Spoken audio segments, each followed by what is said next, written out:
नमस्कार।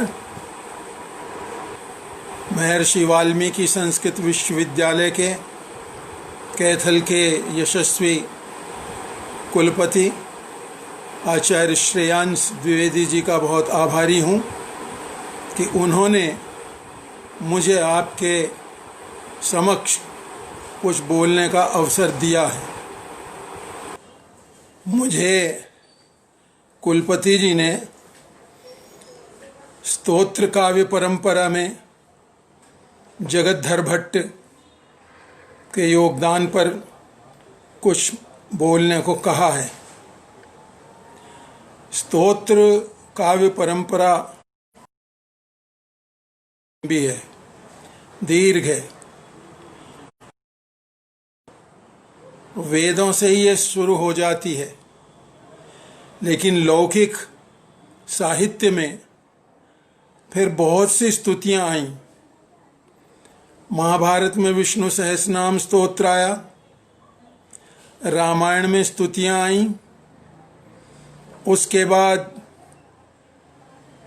गीता तो महाभारत का अंश ही है, उसमें बड़ी स्तुति हैं। एकादश जो अध्याय है, पश्यामि देवांस्तव देवदेहे सर्वांस्तथा भूत विशेष संगान ब्रह्माणमीशं कमलासनश्च ऋषींश्च सर्वानुर्गांश्च दिव्यान् अनेक बाहूदर वक्त्रनेत्रं पश्यामि त्वां सर्वतोऽनन्तरूपं नान्तन्न मध्यञ्च पुनस्तवादिं पश्यामि विश्वेश्वर विश्वरूप। ये पूरी स्तुति है। फिर शंकराचार्य जी के स्तोत्र बहुत रमणीय और बड़े सुललित। भगवती की स्तुति हो, चाहे शिव जी की स्तुति हो, उन्होंने बड़े ललित स्तोत्र लिखे। वो जितने बड़े ज्ञानी थे, जितने बड़े चिंतक थे, उतने ही बड़े वो कवि भी थे। उनके शिखरणियाँ, अन्य अनेक छंदों में लिखे हुए स्तोत्र लोगों के द्वारा नित्य पढ़े जाते हैं, बच्चों के द्वारा भी पढ़ने योग्य हैं। तो उनके जो स्तोत्र हैं वो बहुत विस्तृत हैं। फिर शिव महिम्न स्तोत्र पुष्पदंत का, ये बहुत प्रसिद्ध हुआ। आसेतु हिमाचल क्या कहा, जहाँ पूरी दुनिया में भगवान के श्रद्धालु हैं, नित्य उसका पाठ करते हैं। विवेकानंद जी ने अपने भाषण में उसी का उद्धरण दिया था। रुचीनाम वैचित्र्या दृजकुटिल नाना पथजुषाम नृणामेको गम्यस्तुमसि पैसामर्णव इव। इस प्रकार से स्तोत्रों की एक लंबी हमारे पास सूची है। पंच देवताओं के स्तोत्र, गणेश जी के स्तोत्र, विष्णु जी के स्तोत्र, शिव जी के स्तोत्र, देवी के स्तोत्र, हनुमान जी के स्तोत्र, सूर्य के स्तोत्र, नवग्रह के स्तोत्र। अब एक बात, कभी कभी ऐसा लोग उठते हैं कि सर इतने आप देवताओं के स्तोत्र कर रहे हैं तो भगवान जी बहुत सारे हैं क्या? नहीं, परमात्मा एक ही है। उनका जवाब भी दे दिया गया है बहुत पहले, एक एव आत्मा बहुधा स्तूयते। एक ही है। उसकी विविध भूमिकाओं को देख करके हम उसकी भावना करते हैं। ये इस समय सृष्टि करता है, ये इस समय पालन करता है, ये संघरता है। उनके ध्यान के श्लोक बनाते हैं कि वो कैसे हैं वो अरूप, ये मानते हैं, सब निर्गुण मानते हैं। शिव जी का जो शिव महिम्न स्तोत्र रोज करते हैं, उसमें बाद में कहते हैं निर्गुणस्य ईश्वरस्य। हमने किसकी स्तुति की है? निर्गुण की है। ऐसे ही जब वेदसार शिव स्तोत्र में बात करते हैं, एक शिव जी का रूप बनाते हैं, उनके सांप भी दिखाते हैं, गंगा जी भी दिखाते हैं। पशूनाम पतिम पापनाशम परेशम गजेंद्रस्य कृत्तिम वसानम वरेण्यम जटाजूट मध्ये स्फुरद्गांगवारिम महादेवमेकम स्मरामि स्मरारिम महेशम सुरेशम सुरारातिनाशम विभुम विश्वनाथम विभूत्यंगभूषम विरूपाक्षमिंद्वर्कवन्नित्र नेत्रम सदानंद मीडे प्रभुम पंच वक्त्रम गिरीशं गणेशं गले नीलवर्णम। सारा वर्णन करें, गले में नीले हैं और सिर पे गंगा जी हैं। गवेंद्राधिरूढ़म, नादिया पे भी चढ़े हुए हैं, गवेंद्राधिरूढ़म गुणातीत रूपम, अब गुणातीत भी हो गए। भवम भास्वरम भस्मनाभूषितांगम भवानी कलत्रम भजे पंचवक्त्रम शिवाकांत शंभो शशांकार्ध मौले महेशान शूलिन जटाजूट व्यापको विश्व रूप प्रसीद प्रसीद प्रभो पूर्ण रूप। वो कहते हैं न भूमिर न चापो न वह्निर न वायुर न चाकाश मास्ते न निद्रा न तंद्रा न ग्रीष्मो न शीतम न देशो न वेशो न यस्यास्ति मूर्ति त्रिमूर्ति तमीड़े। जिसकी कोई मूर्ति नहीं है उस त्रिमूर्ति को मैं प्रणाम करता हूं। तो ये बात बड़ी विरोधाभासी लगती है कि आप निर्गुण भी कह रहे हैं और सगुण भी, लेकिन इसका जवाब श्रीमद् भागवत में दिया गया है। न विद्यते यस्य न जन्म कर्म वा न नाम रूपे गुण दोष एव वा तथापि लोकाप्यय संभवाय स्वमायया तान्यनुकाल मृच्छति। अज हैं, अव्ययात्मा है, भूतों के ईश्वर हैं, लेकिन प्रकृति के अनुसार वो अपना कोई भी रूप नहीं, अरूपायोर रूपाय, उसका कोई रूप नहीं, सारे रूप उसके। तो जब भगवान का ध्यान करता है प्रभु तो उस निर्गुण का कुछ रूप बना लेता है। रूप ऐसा बनाता है जो उसको रमणीय लगे। गंगा तरंग रमणीय जटा कलापम गौरी निरंतर विभूषित वाम भागम नारायण प्रियमनंग मदापहारम वाराणसी पुरपति भज विश्वनाथम। एक ऐसा बिंब बना के एकदम उसमें ध्यान ही लग जाता है, फिर कहीं हटता ही नहीं ध्यान।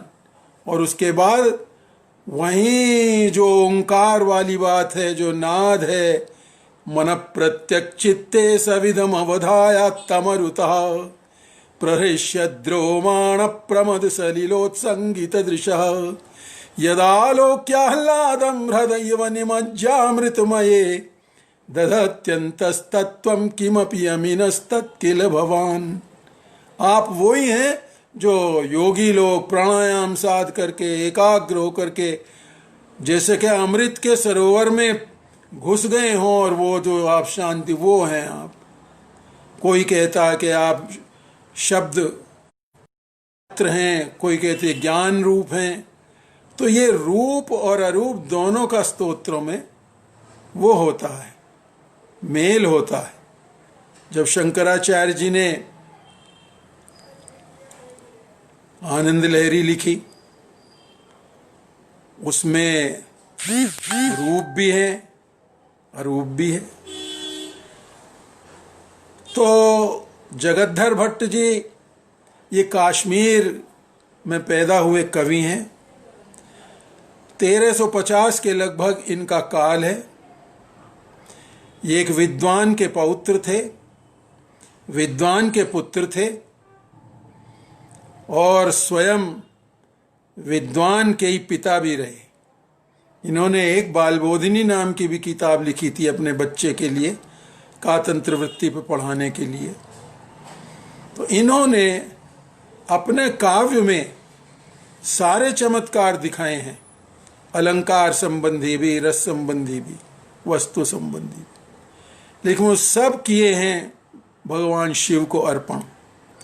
उन्होंने किसी राजा की प्रशस्तियां नहीं गाई, किसी राजा से कुछ मांगा नहीं, बल्कि यही कह दिया कि इनके सामने जाकर के कवि लोग पता नहीं क्यों अपनी सरस्वती का अपमान करते हैं। अस्थाने गमितालयम हतधियाम वाग्देवता कल्पते धिक्काराय पराभवाय महते पापाय तापाय वाव स्थाने तु व्ययिता सतां प्रभवति प्रख्यातये भूतये चेतो निर्वृतये परोपकृतये प्रान्ते शिवावाप्तये। अगर अस्थान में सरस्वती का वाणी का उपयोग होगा तो वो धिक्कार दिलाएगी, पराभव दिलाएगी, अपमान दिलाएगी, ताप देगी। और स्थान पर प्रयोग हो गया तो आपकी प्रख्याति भी करेगी, भूति भी देगी, चेतो निर्वृत्ति भी देगी, चित्त की शांति, और अंत में आपको शिव की प्राप्ति भी कराएगी।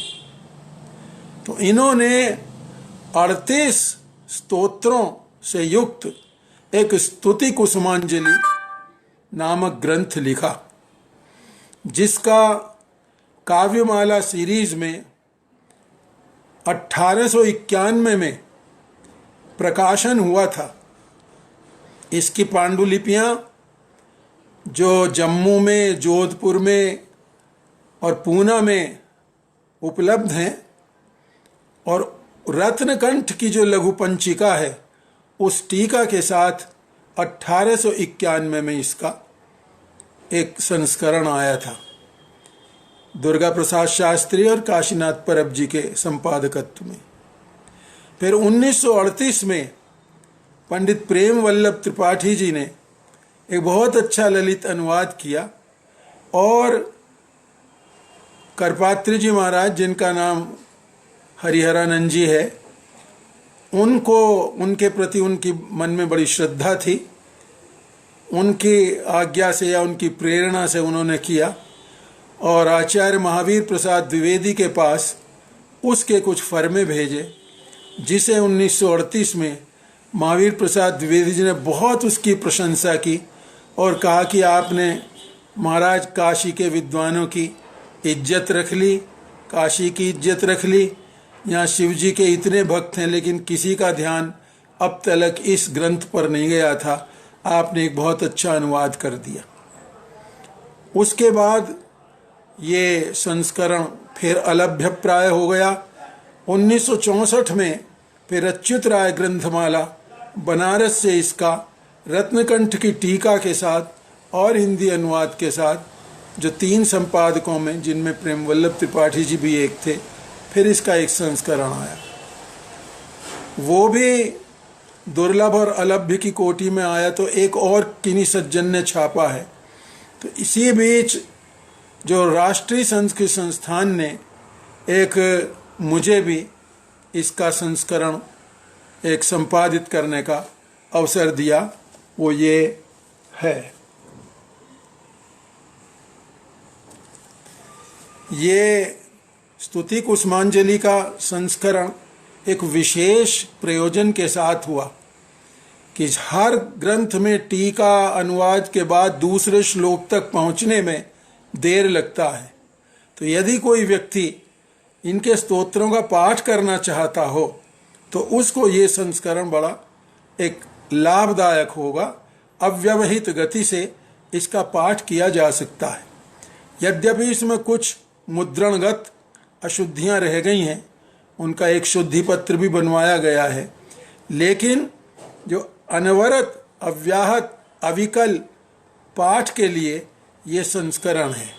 इसी बीच मुझे एक पता चला था कि पंडित मथुरा नाथ भट्ट जी, शास्त्री मंजूनाथ जी ने इसकी एक हिंदी में टीका की है। तो मैंने उनके चिरंजीवी, अपने बहुत ही आदरणीय मित्र डॉक्टर कलानाथ शास्त्री जी के पास संदेशर को भेजा और उनसे उनकी वो मंगाई पांडुलिपि, और उसको भी इसमें सम्मिलित किया। वो 12 सर्ग तक, 12वें स्तोत्र तक ही उपलब्ध है। आगे किन्हीं कारणों से उन्होंने नहीं करनी चाहिए होगी, शायद उन्हें पता चल गया हो कि प्रेम वल्लभ जी इसका अनुवाद हिंदी कर चुके हैं। तो इस स्तोत्र काव्य में 38 स्तोत्रों में 35 छंदों का जो प्रयोग हुआ है। प्रमुख छंद इसमें सब मिलेंगे आपको। वसंत तिलका मिलेगा, इंद्रवज्रा, उपेंद्र वज्रा, मालिनी, शार्दूलीकृत, शिखरणी, मंजुभाषिणी, स्वागता, रथोद्धता, ये इतने बहुत से पृथ्वी मिलेगी। एक छंद इन्होंने जो गीतिका नामक, जो हिंदी में बहुत चलता है, उस गीतिका को भी इन्होंने इसमें लिया है। वो मात्रिक छंद है और रूपक ताल में गेय है। तो इन्होंने इस स्तोत्र में कहा क्या है? पूरे स्तोत्रों में, भाई स्तोत्र में आदमी पहला काम करता स्तुति, आपकी बड़ाई करनी है मुझे, फिर आपके किसी लीला की मुझे चर्चा करनी है, तो भगवान शंकर वही एक मात्र हैं जो कि 3 रूप धारण करते हैं, ब्रह्मा विष्णु महेश का। और फिर उनके जो चरित्र हैं बड़े प्रसिद्ध हैं कि शिव जी का विवाह हुआ, शिव जी की बारात, शिव जी के गण, त्रिपुर का वध, ये सारे जो उनके जो प्रसिद्ध प्रसिद्ध कार्य हैं वो भी उन्होंने इसमें किए हैं। फिर उन्हें कब हंसी आई, किस बात पे हंसे, इसका हसित वर्णन का है। फिर उन्होंने जो अनेक और भी त्रिपुरदाह वगैरह किए उसका वर्णन है। फिर स्तुति का फल है, इसमें कवि काव्य की प्रशंसा में भी एक पूरा स्तोत्र कहा गया है।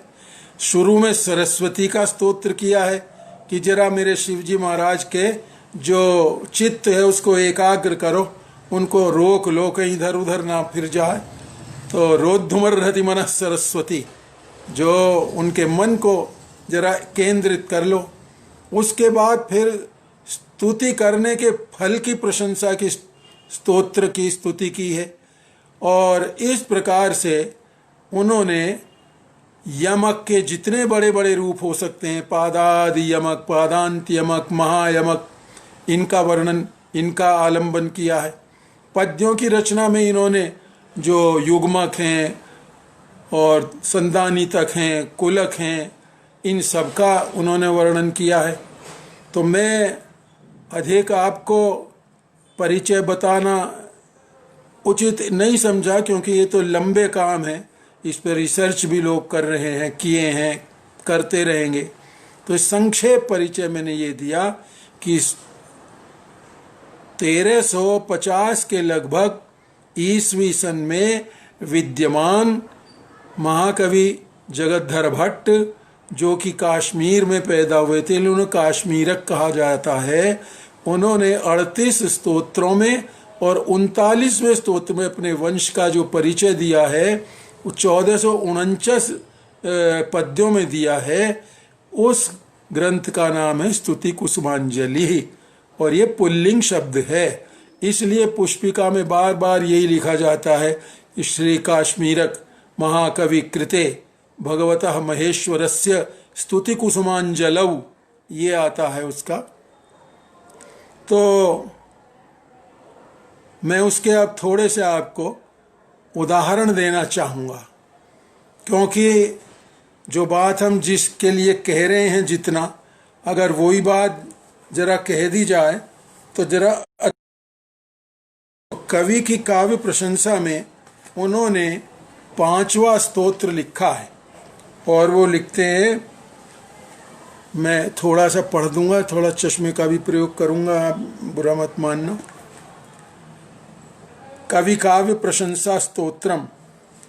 आपन्नतापहरण प्रवणा घृणेव त्वंगतरंग सुभगा गगनापगेव पीयूष सार शिशिरा शशभृत कलेव वाणी शिवैक शरणा जयतीश्वरीव। वाणी जो शिव को शरण लिए हुए वो जयती है, उसका जय होता है। फिर उन्होंने कवि की प्रशंसा की। कवि का दायित्व कितना बड़ा है कि इस दुनिया में शेषनाग अपने फन पर धरती को रखते हैं। कैसे रखते हैं? जैसे फूल की माला रख ली हो। यो मूर्धनि स्रजमिवोद्वहते धरित्रीम, धरती को जो शेषनाग धारण कर लेते हैं। और उष्णी शताम श्रयति यस्य स भोगिराजः, और वो भोगिराज, वो शेषनाग जिनका है, सिर पे लपेटते हैं सांप को शिवजी महाराज, तो वो कितने भारी होंगे। यानी धरती इतनी भारी, और धरती को फूल के समान धारण करने वाला शेषनाग कितना बलवान है। और उस शेषनाग को भी सिर पे टोपी एक पगड़ी के समान धारण जो कर ली, उस शिवजी कितने भार धारण करने में समर्थ होंगे।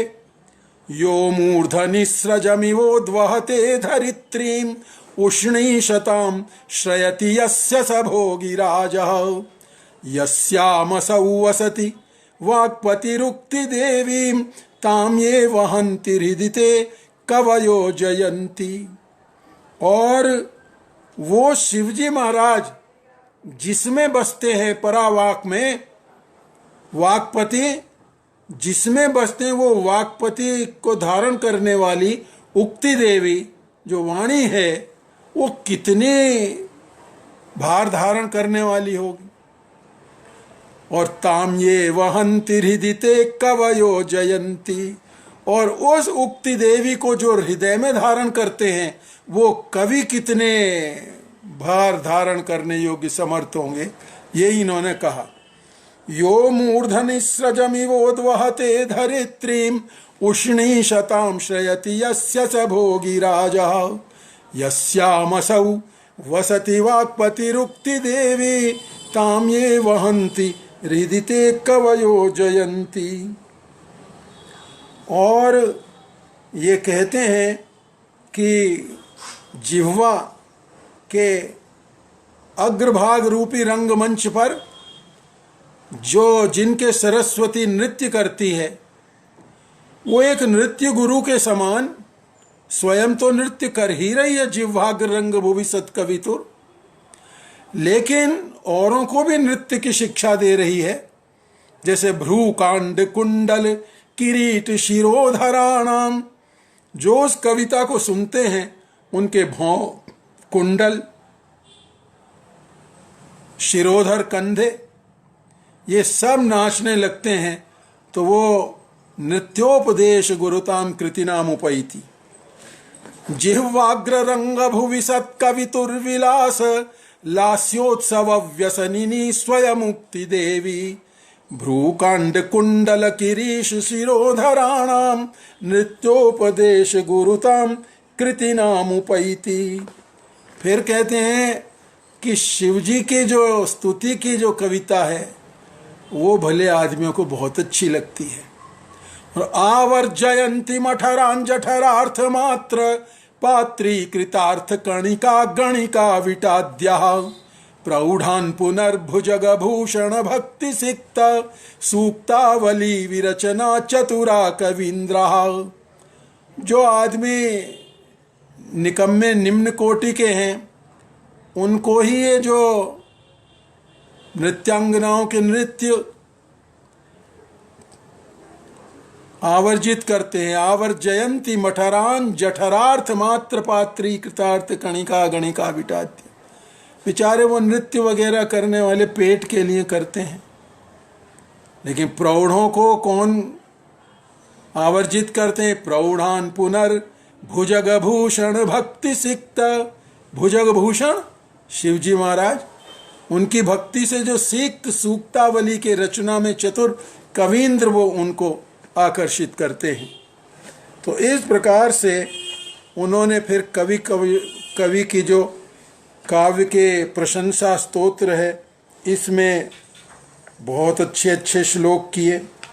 धन्यस्य कोऽपि सुकवि कर्म कृत लोकार्तिकार्तिक तुषार करानुकारी गायन्ति यस्य कृतिनः स्त्रीजगत् पवित्रम चित्रम चरित्रमिव बालमृगांक मौले।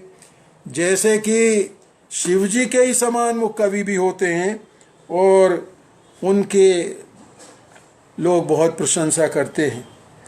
त्रैलोक्य भूषण मणिर्गुणि वर्ग बंधुरेकश्च कास्तिक सविता कविता द्वितीयः शंसन्ति यस्य महिमातिशयं शिरोभिः पादग्रहं विदधत पृथ्वी भृतोपि। पृथ्वी भृत का मतलब पर्वत और पृथ्वी भृत का मतलब राजा लोग उसके कवि के पादग्रह को, जैसे सूर्य की किरण को पर्वत धारण करते हैं ऐसे ही उसके जो पाद हैं श्लोकों के उनको सिर पे धारण करते हैं। तो इसमें बहुत लंबा है ये, इसको मैं छोड़ता हूँ। लेकिन कवि ने अपने शुरू में एक बात कह दी थी कि आप अगर मुझे ये मानते हैं भगवान जी कि मैं तो पापी हूँ, मैं तो दुष्ट हूँ, तो ये आपकी चलेगी नहीं बात। क्यों? कि अगर आदमी महात्मा हो, सच्चा हो, भला हो, तो उसके लिए मुक्ति देने में, उसकी सद्गति देने में भगवान की क्या भूमिका होगी? अरे भाई, मैं चूंकि असाधु हूँ, अधम हूँ, अपुण्य कर्मा हूँ, इसलिए आपके कृपा का मैं भाजन हूँ, आपकी मेहरबानी का मुस्तहक हूँ। अगर मैं मेरिटोरियस होता तो मुझे आपके पास आने की जरूरत क्या थी? भाई, सिफारिश तो उसकी ही चलेगी जो निकम्मा है। तो पाप खलो यमिति नार्हसि माम विहातुम, ये पापी है, खल है, मैं छोड़ नहीं सकते। पाप खलो हमिसी का पाप खलो हमिति नार्हसि माम विहातुम किम रक्षया कृत मते रकुतो भयस्य। जिसको कहीं से भय नहीं है, उसकी रक्षा आप क्या करेंगे? यस्माद असाधु रधमो हम अपुण्य कर्मा, मैं असाधु हूँ, मैं अधम हूँ, मैं पाप कर्मा हूँ, तस्मात् तवास्मि नितराम अनुकंपनीय, इसलिए आपकी मैं कृपा का पात्र हूँ। तो उन्होंने ये बात कह दी थी और फिर कवियों की प्रशंसा की, और उन्होंने बड़े अच्छे अच्छे कवियों की प्रशंसा में उनकी कविता की बात की। मैं बिना अर्थ के 2-4 पद पढ़ देता हूँ।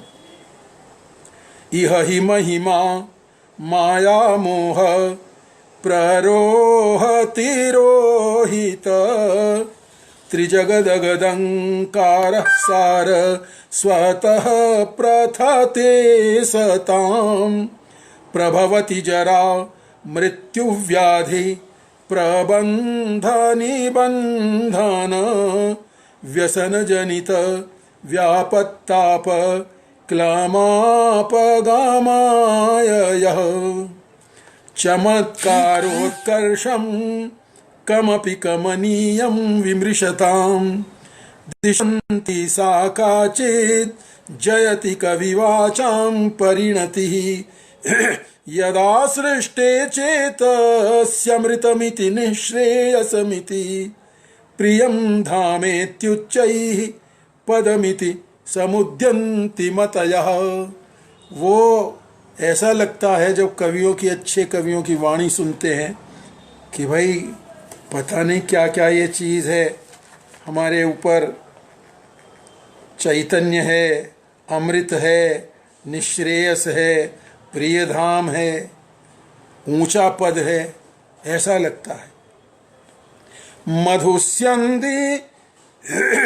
मधुस्यन्दी मंदीकृत विपदुपाधिर्भवमरु भ्रम क्लेशावेश प्रशम कमनीयो विजयते अखंड श्रीखंड द्रवन वसुधाधार सरसः प्रसादो वाग्देव्या प्रवर कवि काव्यामृत वपुः घनानंदस्यन्दोद्गत विपुल वाष्पार्द्र नयनम सलील भ्रूवल्ली वलन विवलद भाल विपुलिनम उदंच द्रोमांच स्तवकित कपोलम विदधते सुधार्द्रा धन्यानाम वदनमनवद्या कविगिरः। तो शिवजी के स्तोत्र में क्या मिठास है भाई, कवि जी जरा बताइए। तो वो कहते हैं कि जितनी शांति, शीतलता, आनंद चंद्रमा दे सकता है, स्वर्गापगा का निर्झर गंगा का धारा दे सकती है, प्रिया के अधर का पान दे सकता है, वो उससे कहीं बढ़ कर के माधुर्य और शांति शिवजी का स्तोत्र देता है। सांद्रानंद करे धृतामृत करे नास्तेश राका करे, न प्रौढ़ प्रसरे निसर्ग शिशिरे, स्वर्गापगा निर्झरे, गाढ़ प्रेम भरे स्मरज्वर हरे, नोद्दाम रामाधरे, यः शंभोर्मधुरे स्तुति व्यतिकरे, लाद सुधा सोदरे। प्राप्ता ओजस्वी मधुरा, ये कहते हैं कि जो कवि का काव्य है कवियों के गुण जैसा ही होता है। ओजस्वी, कवि का काव्य भी ओजस्वी और कवि भी ओजस्वी, मधुर प्रसाद विशदः, संस्कार शुद्धोभिधा भक्ति व्यक्ति विशिष्ट रीति रुचितै, रर्थै धृतालंकृति, वृत्तस्थ परिपाकवान विरसः, सद्वृत्तिरप्राकृतः, शस्य कस्य न सत्कविर्भुवि यथा तस्यैव सूक्ति क्रमः। कवि का जो सूक्ति क्रम होता है वैसा ही कवि भी होता है, तो वो किसके लिए प्रशंसनीय नहीं होगा। ओजस्वी, माधुर्य ओज प्रसाद में ओज गुण होता है, कवि भी ओजस्वी होता है। ओजस्वी मधुरा, उसमें भी माधुर्य गुण होता है, ये भी मधुर होता है। प्रसाद विशदः, उसमें भी प्रसाद गुण होता है, इसमें भी प्रसन्नता होती है। संस्कार शुद्धो, वो भी व्याकरण के संस्कार से शुद्ध है, च्युत संस्कृति नहीं होती कवि के उसमें, और ये भी संस्कारों से शुद्ध है। अभिधा भक्ति व्यक्ति विशिष्ट रीति रुचिरई, अर्थै धृतालंकृति, उसमें अभिधा भक्ति माने लक्षणा और व्यंजना ये होती हैं काव्य में। इसका जो नाम है, इसकी जो भक्ति है और इसकी जो व्यक्ति है, एक व्यक्ति अभिव्यक्ति रूप, इनसे विशिष्ट है। और वृत्तस्थ काव्य होता है, वृत्तस्थ छंदों में रहता है और ये वृत्त चारित्र में रहता है। तो ये सत्कवि और उसका सूक्ति क्रम दोनों ही वंदनीय है। प्राप्ता कल्पलतेव चेत भगवती, वागीश्वरी कैरपि, प्राक् पुण्यै स्वपरोपकार करण प्रौढ़ा पुनर्दुर्लभा। अरे भाई, कभी किसी को पुण्य से, पुराने जमाने में पुण्य किए हों तो भगवती सरस्वती वाणी उसको मिलती है। प्राप्ता कल्पलतेव चेत भगवती, वागीश्वरी कैरपि, हर एक को नहीं मिलती कैरपि। प्राप्ता कल्पलतेव चेत भगवती, वागीश्वरी कैरपि, प्राक् पुण्यै स्वपरोपकार करण प्रौढ़ा पुनर्दुर्लभा। अपना भी उपकार करती है वो और परोपकार भी करती है, फिर मिलती भी नहीं आसानी से। तो अज्ञैस्तज्ञ जनोपदेश विहितावज्ञैर्दुराशा हतैर्हस्ता दुर्मद कर्दमे, फलति किम पापम सशापम विना। अगर वो दुर्मद घमंडियों के कीचड़ में उस सरस्वती को फंसा दे तो उसे क्या देगी वो सिवाय शाप के, और उसको पाप का ही भागी बनेगा। इसलिए सरस्वती का प्रयोग अच्छे काम में करना चाहिए। कभी कभी बड़े घमंडी राजाओं के जागे बड़ाई करते हैं कवि, तो वो तो ऐसा काम करते हैं जैसे कि एक कुएं में किसी गाय को फेंक दिया हो कसाईयों ने, और वो बेचारी वहां जा कर के रोती है। गौ ईदृशी रोदिति कि विश्रब्धम विलसन्त्युपस्कृत पदन्यासा, विलासा लसा साहंकार मकारणारिभिरभिध्याता भिजाता कृति, क्षिप्ता दृप्त नृपान्धकूप कुहरेराशारिवै, क्षिप्ता दृप्त नृपान्धकूप कुहरे दाशैरिवाशाग्रहैर्ग्रस्तैः, सूक्ति निभेन तार करुणम गौरी दृशी रोदिति। वो तो बेचारी फिर रुदन करती है कि मुझे गड्ढे में डाल दिया इन कवि रूपी कसाइयों ने। और उष्णम निश्वसिति क्षितिम विलिखति प्रस्तौति न प्रेयसे प्रीतिम सूक्तिभिरीशितु करतले धत्ते कपोलस्थलीम वाग्देवी हृदय ज्वरेण गुरुणाक्रांता हताशैर्वृथा नीता विष्कृप कोप निष्कृप नृपस्तोत्र पापात्रताम। जो निष्कृप निर्दय राजा लोग हैं उनके कोप का भाजन बन जाने पर बिचारी वाणी लज्जा हो जाती है, लज्जित होती है, लंबे गरम सांस लेती है, धरती को लिखने लगती है शर्म के मारे, हृदय का ज्वर उसे हो जाता है।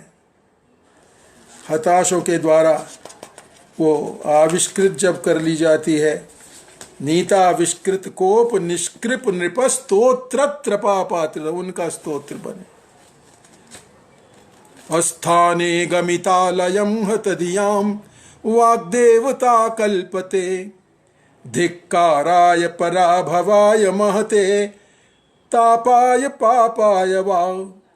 स्थाने तु व्ययिता सतां प्रभवति प्रख्यातये भूतये चेतो निर्वृतये परोपकृतये प्रान्ते शिवावाप्तये। ये मम्मट जी ने जितने गुण बताए हैं, प्रयोजन बताए हैं काव्य के, वो तभी मिलेंगे अगर अच्छा उसका वाणी का प्रयोग होगा। स्थाने तो व्ययिता, अगर स्थान पर उसका व्यय होगा तब ये मिलेंगे। प्रख्याति मिलेगी, भूति मिलेगी, चित्त की निर्वृत्ति मिलेगी, अंत में शिव की प्राप्ति होगी। फिर कवि ने अपनी कविता के विषय में भी एक बात कही है कि भाई मैं जो लिख रहा हूँ, हो सकता है मुझसे पहले इतने बड़े कवियों ने रस अलंकार छंद के चमत्कार दिखाए, एक से एक उसमें विच्छित्ति दिखाई, उसको जो चख चुके हैं उनको मेरी कविता अच्छी ना लगे कि ये तो भक्ति की बात कर रहा केवल।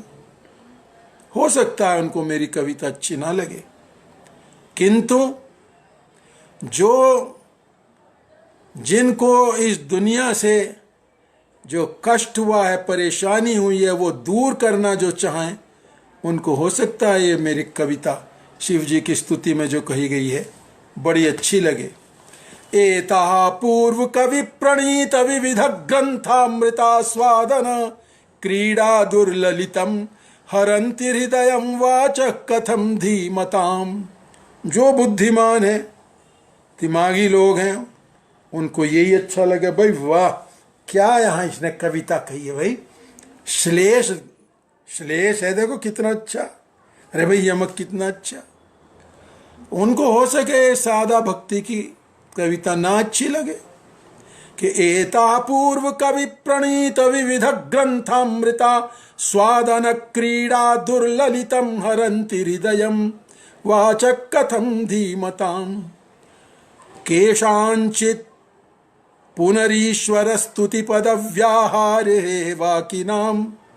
हो सकता है कुछ लोगों को ईश्वर की स्तुति करने का ही शौक हो, हेवाक हो, उन्हें आदत हो, तो उनके लिए यास्यन्ति स्पृहणीयताम भुवि भव क्लेश स्पृशाम मादृशाम।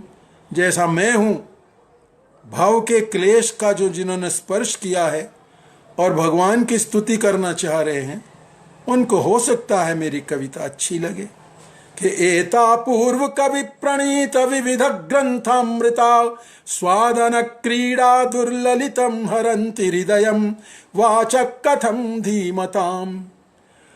केषांचित् पुनरीश्वर स्तुति पद व्याहारे वाकिनाम यास्यन्ति स्पृहणीयतां भुवि भव क्लेश स्पृशां मादृशाम। अब मैं आपको एक स्तोत्र भी सुनाता हूँ जो पृथ्वी छंद में है और उसमें 6 जो उसमें छठा जो स्तोत्र है, हराष्टक इसको कहते हैं। हर के जो अष्टक माने 8 इसमें छंद है। तो इसमें पृथ्वी छंद आपको मालूम ही है, ना हो तो हम बता देते हैं। जसऊ जसयला वसु ग्रहयतेश्च पृथ्वी गुरुः। जसऊ जगण सगण, जगण सगण, जभान सलगा, जभान सलगा, यमाता लगा, ये है। जयत्यखिल खेचर प्रवर मौलि रत्न प्रभा प्ररोह परिपीवरी कृतनखांशु पादाम्बुजः। विशाल नयन त्रयी रचित धाम धाम त्रयी तिरस्कृत जगत्रयी परिणतांधकारो हरः। जयत्यमर दीर्घिका सलिल सेक संवर्धित प्रचंड नयनानल ग्लपित तीव्रतापो व्यथः। अचिन्त्य चरितोज्ज्वल ज्वलदनय साधारण प्रभाव महिमाहित त्रिभुवनो हरः। जयत्यचल कन्यका ललित दोर्लता लिंगित स्फुरद गरल कालिमा कलित कांत कंठस्थलः। तडिद्वलय लंघितोल्लसदमोघ मेघ भ्रम प्रमत्त गुहवर्णो परितनृत हर्षो हरः। अर्थ भी बता देते हैं कि वो शिवजी महाराज की जय हो, जिनके नीलकंठ से पार्वती जी ने दोनों हाथ से उनका कंठ पकड़ रखा है। तो ऐसा लगता है कि इसे बादल में बिजली हो, और बादल में बिजली को देख कर के जो उनका गुह है, स्कंद जी हैं, कार्तिकेय जी हैं, उनका मोर नाचने लगता है। अरे ये शिवजी पार्वती जी नहीं, ये तो बादल में बिजली है। जयत्यचल कन्यका ललित दोर्लता लिंगित स्फुरद गरल कालिमा कलित कांत कंठस्थलः। तडिद्वलय लंघनो तडिद्वलय लंघितोल्लसदमोघ मेघ भ्रम प्रमत्त गुहवर्णो परितनृत हर्षो हरः। जयत्यविरलोच्छलन गरल वह्निहेति छटा सटाल फण भीषण क्षपण पाश मोक्ष क्षमः। उदार करुणारस प्रसर सार सिक्ताशय प्रपन्न विपदर्णवो तरण कर्णधारो हरः। जयत्युदहरिणी सरात् गरनिगार लब्धा भय प्रमोद भर निर्भर त्रिदश दैत्यवृन्द स्तुतः। रसातल तलोद्गता ज्वलदलङ्घलिङ्गोल्लसन् महामहिम मोहित द्रुहिण वासुदेवो हरः। वो शिवजी महाराज की जय हो कि जो समुद्र से जो जहर निकला था, उदधिनि शरद गर निगार लब्ध, उसको गटक गए, और उससे फिर देवता और राक्षस दोनों को अभय उन्होंने दिया था। फिर उनके ज्योतिर्मय जो लिंग था वो रसातल से लेकर और ऊपर तक था, उसकी परीक्षा करने ब्रह्मा जी और विष्णु जी गए, और उनको सफलता नहीं मिली कि आपका कितना बड़ा स्वरूप है ये बताने की। जयत्यतुल विक्रमोन्मिषद खर्व गर्व ज्वर ज्वल चपल मन्मथोन्मथन भाग्न भोग स्पृहा दशास्य भुजमण्डली तरलितैक पिंगाचल त्रसद्गिरिसुताहठ ग्रथित कंठ पीठो हरः। कहते हैं कि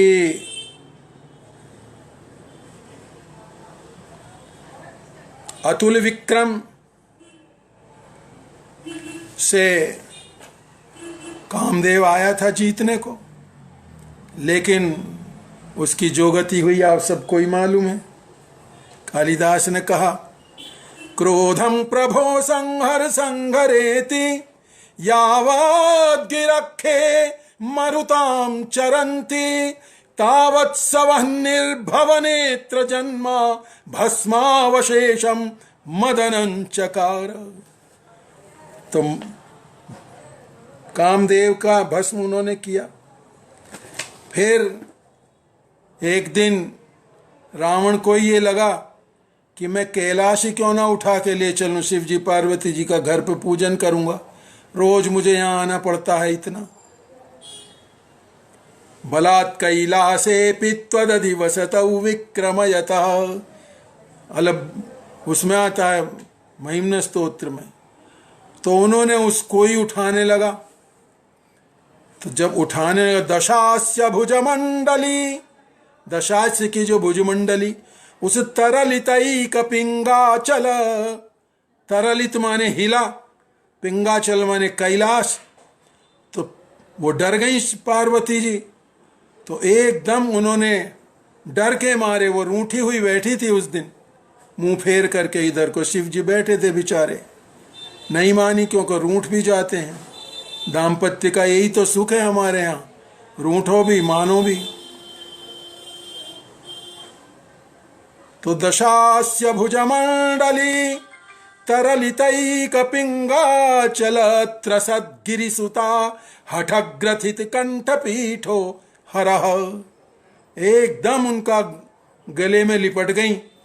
और बल्कि उसने शिशुपाल वध में तो इस दृश्य का और अच्छा वर्णन किया है कि उन्होंने जब ऐसा कर दिया तो मान लो उसने रावण ने शिव जी का वो कर्जा उतार दिया, जो कि उन्होंने उसको 10 सिर काट रहा था और इच्छा सदृश दे दिया था उसको वर। तो ये कहा, दशास्य भुजमंडली तरलितैक पिंगाचल त्रसद्गिरिसुताहट ग्रथित कंठ पीठो हरः। मेरे पे आ गया है फिनिश का, लेकिन 2 श्लोक और बोलूंगा, अभी मत करना फिनिश। जयत्यकलितोल्लसन्मदभरोद्धरान्धासुर प्रतिष्करण सांत्वन प्रथित निग्रहानुग्रह जगत्रय भयंकर त्रिपुर घोर दावावली सलील कवली कृते प्रलय वारिवाहो हरः। अब तक तो बड़े समस्त पद थे, लेकिन अब वो फिर जरा असमस्त पद में कहते हैं। जयत्यघवनाशनिः सुमति माधवी माधवः कृपामृतपयोनिधिर्भवमहार्णवैकप्लवः विपत्रिण समीरण प्रणय चेत चिंतामणि समस्त भुवनोदय प्रलय केलिकारो हरः। इस प्रकार से इसमें 38 स्तोत्र हैं, जिनको आप पुस्तक लेकर के पाठ कर सकते हैं। जो स्तोत्र आपको अच्छा लगे उसको कंठस्थ कर सकते हैं, क्योंकि स्तोत्रों को कंठ कर लेना और बोल लेना दुनिया भर की चिंताओं से दूर करने वाला है। ये भवमरुभ्रम से जो प्राप्त क्लांति है उसको दूर कर देता है। भवमरु भ्रामाविशाम संभ्राम समुदित क्लम विक्लवम् कुलिशकर्कश हृदय दुर्जन कृतपराभव विप्लवम् अतिभयङ्कर रविज किङ्कर विकृतहुङ्कृतिकातरम् चतुरमुद्धार हर जगद्धर्म शरणं शरणागतम्। ये स्तुति कुसुमांजलि का मैंने पूरा ध्वन्यांकन किया है और ये YouTube पर आपको स्तुति कुसुमांजलि टाइप करने से लॉक करेंगे तो मिलेगा, आप उसको सुन लें। सुनना चाहें तो कोई गलती हो तो हमें बताएं। मैं महर्षि वाल्मीकि संस्कृत विश्वविद्यालय के कुलपति जी आदरणीय श्रेयांश द्विवेदी जी तथा उनके समस्त सहयोगियों के प्रति बहुत आभारी हूँ कि मुझे आज भगवान नाम लेने का अवसर दिया, आपने विद्वानों के सम्मुख बोलने का अवसर दिया। विद्वानों के सम्मुख बोलना बड़ा कठिन है, पहले से भी कहते आए हैं कि त्वामस्मि वच्मि विदुषाम समवायोत्र तिष्ठति आत्मीयाम मतिमास्थाय स्थितिमत्र विधेयितत्। तो हमें तो पता ही नहीं चला कहाँ हमारी मति है और क्या स्थिति करें, लेकिन आप सभी श्रोताओं को मैं प्रणाम करता हूँ। आप सब लोग भगवान के स्वरूप होकर के हमारे ऊपर कृपालु बने हैं, बने रहें। और मैं पुनः कुलपति जी के लिए प्रणाम और धन्यवाद और अभिनंदन करता हूँ। श्रोताओं को भी प्रणाम, धन्यवाद, अभिनंदन, नमस्कार।